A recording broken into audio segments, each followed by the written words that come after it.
News चक्र में अभिसार शर्मा। प्रधानमंत्री नरेंद्र मोदी ने राष्ट्रपति के अभिभाषण के जवाब में अपनी बात रखी। आज मैं कुछ सवाल आपके सामने रखने वाला हूं प्रधानमंत्री के इस भाषण पर, और साथ ही मैं उनका भाषण भी आपको सुनाऊंगा। प्रधानमंत्री, आपने बगैर मुस्कुराए, बगैर किसी हिचकिचाहट के इतनी बड़ी बात कह दी, और आप अपनी सरकार, अपनी पार्टी को अपने गिरेबान में झांकने के लिए नहीं कह रहे हैं। या कहीं ऐसा तो नहीं कि ये संदेश जो आपका है, ये जो भाषण है, वो कहीं ना कहीं आपकी अपनी पार्टी को, आपकी अपनी सरकार को आईना दिखा रहा है। आप देश की जनता को आपातकाल की याद दिला रहे थे, और आपने कहा कि उस वक्त मीडिया का क्या हाल था, कोर्ट्स का क्या हाल था। सबसे पहले मैं चाहूंगा कि आप प्रधानमंत्री नरेंद्र मोदी का यह भाषण सुने, उनका यह हिस्सा जरूर सुने, और फिर मैं उसकी चर्चा करने वाला हूं। आपातकाल के उन दिनों को याद कीजिए। न्यायपालिका का हाल क्या था, मीडिया का क्या हाल था, शासन का क्या हाल था। मीडिया का क्या हाल था, कोर्ट्स का क्या हाल था। प्रधानमंत्री नरेंद्र मोदी, गोदी मीडिया नाम का जो शब्द है ना, उसका इजाद पिछले 6 से 7 सालों में हुआ है। कृपया यह ना भूलें कि इस वक्त मीडिया की क्या हालात है। आज की तारीख में मुख्य धारा का जो मीडिया है, चाहे वो न्यूज चैनल्स हो या वो अखबार हो, आपसे कोई सवाल नहीं करता, आपकी पॉलिटिकल पार्टी से कोई सवाल नहीं करता। यह मुझे आपको बताने की बिल्कुल भी जरूरत नहीं है कि न्यूज चैनल्स में जो डिबेट्स होते हैं, यहां पर एंकर जो है अमूमन विपक्ष के जो पार्टी का नेता है उससे लड़ रहा होता है। जो आंदोलन कर रहा होता है उसे देशद्रोही, गद्दार और न जाने किन शब्दों से नवाजता है। मेरे जैसा पत्रकार जब सवाल करता है आपकी सरकार से, तो हमें डिजाइनर पत्रकार, देशद्रोही कहा जाता है। तो मुझे बहुत अटपटी लगी आपकी ये बात कि आपातकाल के अंदर मीडिया की क्या हालत थी। प्रधानमंत्री, बहुत अटपटा लगता है कि आप देश को आपातकाल की याद दिला रहे हैं कि उस वक्त मीडिया और कोर्ट्स की क्या हालत थी।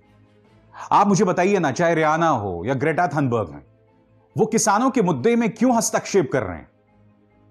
उन्हें इस बात को लेकर आपत्ति है कि किसानों को प्रदर्शन करने की इजाजत तक नहीं है।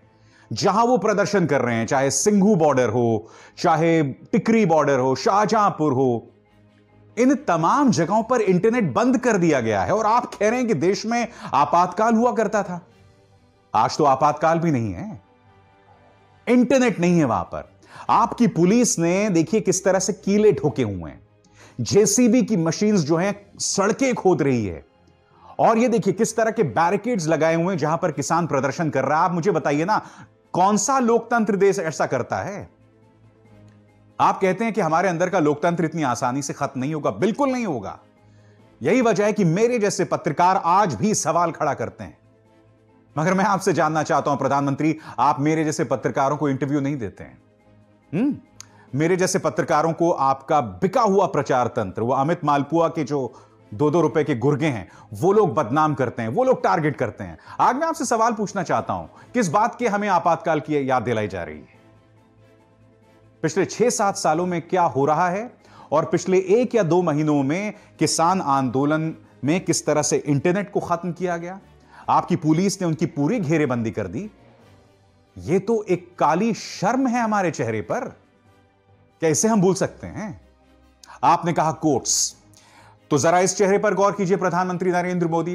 रंजन गोगोई, मुझे यह बतलाने की जरूरत नहीं है इस आर्टिकल के मुताबिक कि चाहे राम मंदिर का फैसला हो, जो कि बहुत बड़ा फैसला था, रफाल का मुद्दा हो, धारा 370 और कश्मीर से जुड़े जो तमाम हेबीज कॉर्पस के मुद्दे हों, इन तमाम मुद्दों में चीफ जस्टिस, पूर्व चीफ जस्टिस रंजन गोगोई के जो फैसले थे, वो राजनीतिक तौर पर भारतीय जनता पार्टी को फायदा दिलवा रहे थे।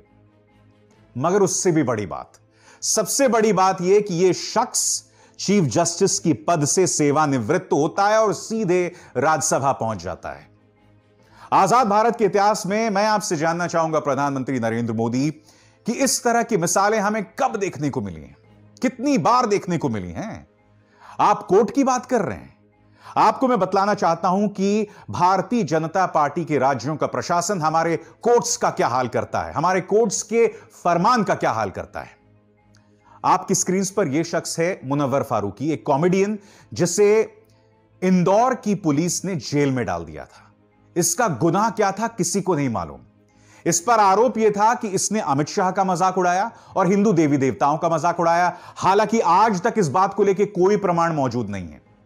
उसके बाद जस्टिस नारिमन, सुप्रीम कोर्ट के जस्टिस नारिमन का फैसला आता है। मगर क्या आप जानते हैं कि इंदौर का जो जेल सुपरिंटेंडेंट है, उसने लगभग तैयारी कर दी थी मुनव्वर फारूकी को उत्तर प्रदेश के हवाले करने की, ताकि उत्तर प्रदेश पुलिस उसकी जांच करे। जबकि आप जानते हैं सुप्रीम कोर्ट ने फैसला किया था कि मुनव्वर फारूकी को 1 मिनट और जेल में नहीं रखा जा सकता, क्योंकि पुलिस ने जितने भी नियम कानून थे सबकी धज्जियां उड़ा दी थी।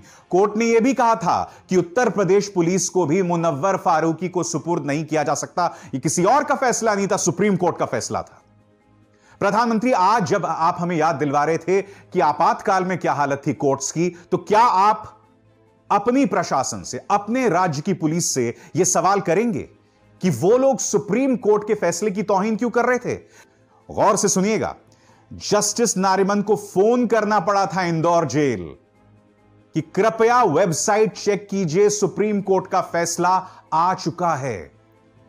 आजाद भारत के इतिहास में ऐसा कभी नहीं हुआ जब जेल सुपरिंटेंडेंट को सुप्रीम कोर्ट का भी डर नहीं है। मैं आपसे जानना चाहता हूं प्रधानमंत्री नरेंद्र मोदी, ऐसा क्यों? ऐसा क्यों है आपकी सरकार में कि मीडिया नतमस्तक है, मीडिया घिसट रहा है? ऐसा क्यों है आपकी सरकार में कि कोर्ट्स का फरमान जो है उससे नहीं मानते हमारे सरकारें, हमारा प्रशासन? और ऐसा क्यों है कि एक चीफ जस्टिस रिटायर होता है और वो सीधे राज्यसभा पहुंच जाता है? और क्या यह महज इत्तेफाक है कि उसके जितने भी फैसले थे, या कम से कम 5 या 6 फैसले थे, उसका राजनीतिक फायदा आपकी पार्टी को मिला था? इसलिए जब आप मुझसे यह कहते हैं ना प्रधानमंत्री, या देश की जनता को यह कहते हैं कि आपातकाल में हालात थे, अरे मोदी जी, उस वक्त तो आपातकाल था। पिछले 7 सालों से तो आपातकाल भी नहीं है। मगर मीडिया की क्या हालत है, संस्थाओं की क्या हालत है, अदालतों की क्या हालत है, यह बात आपसे भी कहां छिपी है? प्रधानमंत्री नरेंद्र मोदी ने किसानों की भी बात की, उसकी बात मैं थोड़ी देर बात करूंगा। मगर उससे पहले उन्होंने यह बात कही, और जिस तरह से राजनाथ सिंह ने कहा था कि सिखों के राष्ट्रवाद पर सवाल नहीं किया जा सकता, आज प्रधानमंत्री नरेंद्र मोदी ने भी कहा कि सिखों के बारे में लोग जो अनाप शनाप बातें कहती हैं, ऐसा नहीं कहा जा सकता। यह देश हर सिख पर गर्व करता है। जो भाषा उनके लिए कुछ लोग बोलते हैं, यह ठीक नहीं है। पहले मैं चाहता हूं प्रधानमंत्री ने जो खूबसूरत बात कही वो आप सुने। यह देश हर सिख के लिए गर्व करता है। देश के लिए क्या कुछ नहीं किया इन्होंने। बिल्कुल प्रधानमंत्री, मुझे बहुत खुशी है कि आपने इस मंच से यह अपील की। मगर मैं अब आपसे पूछना चाहता हूं, फिर ऐसा क्यों है कि आपका प्रचार तंत्र लगातार, आपका भारतीय जनता पार्टी का आईटी सेल लगातार उन किसानों को खालिस्तानी बता रहा है, उन्हें बदनाम कर रहा है? चलिए मान लिया बीजेपी आईटी सेल के गुर्गे तो 2-2 रुपए प्रति ट्वीट में बिक जाते हैं, उनकी कोई औकात नहीं, उन्हें भूल जाता हूं मैं। आपकी अपनी सरकार ने सुप्रीम कोर्ट में कहा था, आपके अपने नुमाइंदे ने सुप्रीम कोर्ट में क्या कहा था, आपको याद दिलाऊं मैं? आपके अपने जो नुमाइंदे थे उन्होंने कहा था कि इस आंदोलन में खालिस्तान का प्रवेश हो गया है, और इंटेलिजेंस ब्यूरो की तथ्यों के आधार पर हम एक एफिडेविट सुप्रीम कोर्ट में दाखिल करेंगे। जब यह मामला चीफ जस्टिस बोबडे के सामने था, मुझे बताइए ना मोदी जी, आपकी सरकार ने कहा था या नहीं कहा था? इसलिए जब आप मुझसे यह कहते हैं कि सिखों पर सवाल नहीं खड़े किए जा सकते, तो प्रधानमंत्री मुझे आपकी यह बात पूरी तरह से बेमानी लगती है। पूरी तरह से बेमानी लगती है जब आप यह कहते हैं कि सिखों पर सवाल नहीं खड़े किए जा सकते। आपकी सरकार हो, आपका प्रचार तंत्र हो, आपके समर्थक हो, वो लगातार किसानों को खालिस्तानी बता रहे हैं, उन सिखों पे सवाल उठा रहे हैं, और बार बार यह प्रश्न किया जा रहा है कि कृपया 1993 से पहले जो हालात हैं, बीजेपी हमें उसके तरफ न ढकेले, जब इस देश में जो खालिस्तानी आतंकवाद था वो चरम पर था। इसकी चेतावनी में मैंने बार बार अपने शोज में दी है, कृपया यह ना करें। इसके बाद प्रधानमंत्री ने कहीं ना कहीं स्पष्ट कर दिया कि अब वो 3 कानून वापस नहीं लेने वाले हैं। हालांकि उन्होंने बहुत ही अच्छे अंदाज में कहा कि मैं बुजुर्गों से अपील करता हूं कि बुजुर्ग जो हैं वो वापस चले जाएं, और कोई भूल चूक होगी उसमें तो हम उसमें संशोधन करने को तैयार हैं। मगर मुझे ऐसा लग रहा है कि वो 3 कृषि कानून जो हैं सरकार खत्म नहीं करने वाली है, जिससे यह बात स्पष्ट हो जाता है कि किसानों का आंदोलन जो है वो लंबा चलने वाला है, अनलेस जो पेशकश नरेंद्र तोमर पहले कर चुके हैं, जिसमें उन्होंने कहा था कि हम 1.5 साल के लिए इन कृषि कानूनों को बंद करने को तैयार हैं, उसको अगर मान लिया जाए। प्रधानमंत्री ने कहा क्या, पहले आप सुनिए। कोई कमी हो तो उसको ठीक करेंगे और कहीं ढिलाई है तो उसको कसेंगे। ऐसा तो है नहीं कि सब दरवाजे बंद कर दिए बस। प्रधानमंत्री, मैं आपसे कुछ और अपील करना चाहता हूं। जब पत्रकार मनदीप पुनिया तिहाड़ जेल से निकले थे तो उन्होंने कहा था कि जेल के अंदर कई किसान बंद हैं जिनकी कहानी मैं लिखकर लाया हूं। यही नहीं, इस खबर के मुताबिक बहुत बड़ी तादाद में किसान लापता हैं, उनका पता ही नहीं चल पा रहा है। प्रधानमंत्री, जब आप किसानों के दर्द की बात करते हैं तो मैं जानना चाहता हूं कि आपकी सरकार इन किसानों के बारे में, खासकर जो लापता किसान हैं, उसके बारे में क्यों कुछ नहीं कह रही। उनके परिवार आज भी उनका इंतजार कर रहे हैं।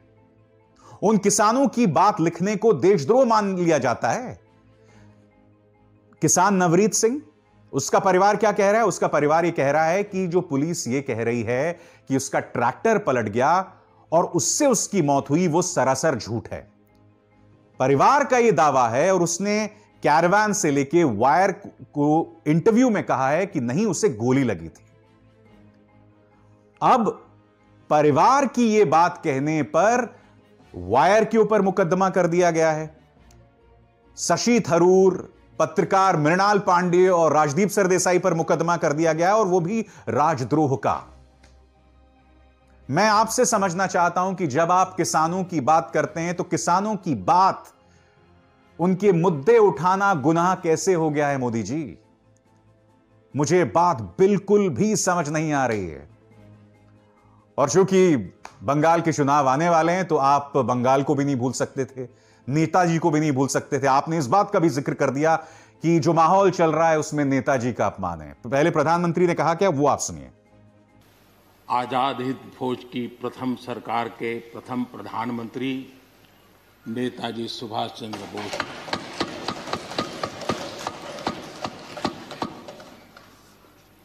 और संयोग है कि 125वीं जयंती आज हम मना रहे हैं।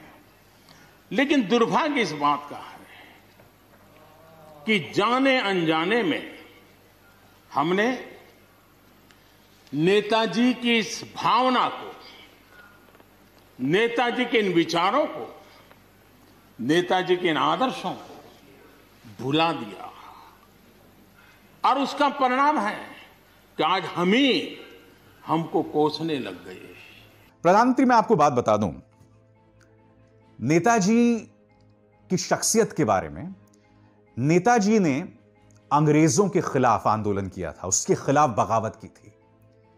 भारत छोड़ो आंदोलन में जिस तरह से आरएसएस ने घुटने टेक दिए थे और एक लंबे अरसे तक इन्होंने अपने मुख्यालय में तिरंगा नहीं फहराया था, और जो लोग तिरंगा फहराने गए थे उन पर कोर्ट केस कर दिया था। नेताजी की शख्सियत बिल्कुल अलग थी। उनकी आजाद हिंद फौज में सिख भी था, हिंदू भी था, मुसलमान भी था। वो निहायत ही सेक्युलर आदमी थे। इसलिए जब आप नेताजी की बात कर रहे हैं तो नेताजी के उसूलों का अपमान तो पिछले 6 सालों में हो रहा है। क्या प्रधानमंत्री, आप इस बात से बच सकते हैं? मुझे बताइए ना, क्या यह बात सच नहीं है कि जिन मुद्दों पर, जिन तथ्यों की बात नेताजी ने अपनी जिंदगी में की, उन तमाम चीजों पर, उन तमाम चीजों को दरकिनार आपकी पॉलिटिकल पार्टी पिछले 6 सालों से कर रही है। फिर जब आप नेताजी की बात करने हैं तो मुझे बहुत बेईमानी लगती है। आपने यह भी कहा कि इस देश में गर्व करने में क्या जाता है, हम उसका मजाक क्यों उड़ा रहे हैं। विरोध करने के कई मुद्दे हैं, मगर हर मुद्दे का विरोध करने से मनोबल गिरता है। पहले प्रधानमंत्री ने कहा क्या, फिर इस बात पे गौर कीजिए। विश्व के सामने आत्मविश्वास के साथ बोलने में क्या जाता है? इस देश ने किया है। गरीब से गरीब व्यक्ति ने इस बात को किया है। उन समय सोशल मीडिया में देखा होगा, फुटपाथ पर एक छोटी झोपड़ी लगा करके बैठी हुई एक बूढ़ी मां, वो भी घर के बाप की झोपड़ी के बाहर दिया जला करके भारत के शुभ के लिए कामना करते हैं। हम उसकी मजाक उड़ा रहे हैं, उस भावनाओं का मखौल उड़ा रहे हैं। उसकी भी मजाक उड़ाने में मजा आ रहा है। विरोध करने के लिए कितने मुद्दे हैं जी, और करना भी चाहिए, लेकिन ऐसी बातों में न उलझे जो देश के मनोबल को तोड़ते हैं। बिल्कुल प्रधानमंत्री, जब एक गरीब महिला अपने झोपड़े के बाहर दिया जलाती है, लोग उसका विरोध नहीं कर रहे थे, मगर देश के प्रधानमंत्री जो हैं उन्हें एक मिसाल साबित होना चाहिए। वो जब ताली बजाओ, थाली बजाओ, दिया जलाओ की बात करते हैं, वो बात ठीक है, उसके मायनों को मैं समझ सकता हूं। हालांकि बाद में क्या हुआ वो एक अलग मुद्दा है। मुद्दा क्या, मैं आपको बताता हूं। देश का अपमान तब नहीं होता है जब हम एक बुजुर्ग महिला के दिया जलाने पर सवाल खड़ा करते हैं। नहीं प्रधानमंत्री, जब आप लॉकडाउन का फैसला कर देते हैं और 4 घंटे का वक्त भी नहीं देते हैं गरीब को, वो गरीब सड़क पर निकल जाता है, जैसा कि ये तस्वीरें उस बात की तस्दीक कर रही हैं। 100-150 से ऊपर गरीब मर जाता है। एक लड़की अपने पिता को गुड़गांव से बिहार ले जाती है साइकिल पर बिठाकर, ठीक है, वो तस्वीर थी देश के सामने। और यह सब इसलिए हुआ क्योंकि आपकी सरकार ने सलीके से प्लानिंग नहीं की थी। इसलिए लॉकडाउन को लेकर सरकार का जो रवैया था, उसको लेकर कोई मजाक नहीं उड़ा रहा है, उस पर हम सवाल कर रहे हैं, जो कि इस सरकार के अंतर्गत हर पत्रकार को करना चाहिए, हर नागरिक को करना चाहिए, मगर वो होता नहीं है। प्रधानमंत्री, कोई किसी का मजाक नहीं उड़ा रहा है। आपने यह भी कहा कि इस देश को आंदोलन जीवियों से बचना चाहिए। आपने यह भी कहा कि एफडीआई की जगह एक नया एफडीआई आ गया है, फॉरेन डायरेक्ट इन्वेस्टमेंट की जगह एक नया एफडीआई आ गया है, जिसे फॉरेन डिस्ट्रक्टिव आइडियोलॉजी कहते हैं, और इससे बचने की जरूरत है। आपने यह भी कहा कि आंदोलन जीवियों से बचने की जरूरत है। पहले प्रधानमंत्री ने कहा क्या, वो आप सुनिए। लेकिन मैं देख रहा हूं कि पिछले कुछ समय से इस देश में एक नई जमात पैदा हुई है, एक नई बिरादरी सामने आई है, और वो है आंदोलन जीवी।